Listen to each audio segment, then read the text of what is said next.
Lífræn orka að taka eitthvað sem lífverur búa til og brenna það eða nýta það til þess að búa til fyrir okkur orku, til dæmis rafmagn eða hita. Það má hljóma sérkennilega að það sé í raun í lagi að brenna trjám frekar en kolum, af því að trén eru að binda kolefni sem í loftinu, þannig að þegar við brennum tré til þess að búa til rafmagn, þá þetta kolefni sem hvort þið í umferð. Við getum teiknað kolefnisringar og svona þannig að við erum með tré, þau binda kolefni úr andrúmsloftinu og þegar þau brenna þá fer það aftur tilbaka.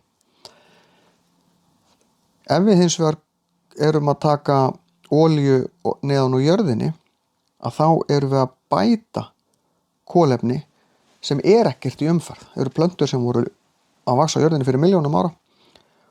Þannig að þá erum við að raska jafnvæginu á umferð kolefnis, en það erum við ekki að gera með því að brenna til dæmis timbri.